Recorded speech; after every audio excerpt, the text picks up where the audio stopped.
Jean-Parfait Kwam, à la lecture de l'enseignement de papa Claude Olivier Adiaba sur le viol, il se dégage que les violeurs sont ces personnes qui nous sont de plus en plus proches.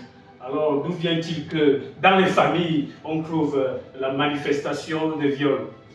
Merci pour Camille pour cette question. Permets-moi tout d'abord d'adresser un chaleureux bonjour, plein de gratitude et d'admiration à notre président du Conseil des sages, papa Claude Olivier Adiaba. Bonjour chers amis internautes. Aujourd'hui, à cause de la dépravation des mœurs, de plus en plus, on retrouve les viols dans nos familles.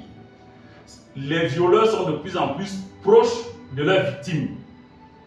Et généralement, ces victimes ont du mal à se faire entendre. Pourquoi? Parce qu'ils ont peur.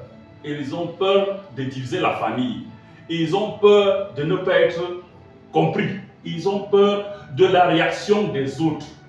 Donc, papa Claude Olivier Adiaba aujourd'hui, à travers cet enseignement, vient nous interpeller déjà en tant que parents à veiller sur nos enfants, à veiller sur ceux dont nous avons la charge. Parce que ça se passe généralement dans nos maisons. Ce sont nos cousins, nos oncles, nos tantes, justement, qui lorsqu'ils se retrouvent avec les personnes qu'ils estiment vulnérables, abusent de ces personnes. Ou bien on leur a confié une progéniture, peut-être un enfant parce qu'on l'occupait. Tout à fait. Il se trouve que l'enfant se fait abuser par ses oncles qui étaient censés les protéger, les encadrer, veiller sur leur éducation. Donc aujourd'hui on se rend même compte que ça va même plus loin. Certains parents même abusent de leurs enfants. Vous voyez, quelqu'un qui a mis au monde un enfant et qui est censé prendre soin de cet enfant, s'occuper de cet enfant, éduquer cet enfant, former cet enfant, devient un prédateur pour son propre enfant. Et comment voulez-vous que cet enfant puisse s'épanouir? Que cet enfant puisse faire de bonnes études? Parce que ce traumatisme-là va faire que cet enfant va se refermer sur lui. Il va cultiver la peur de tout.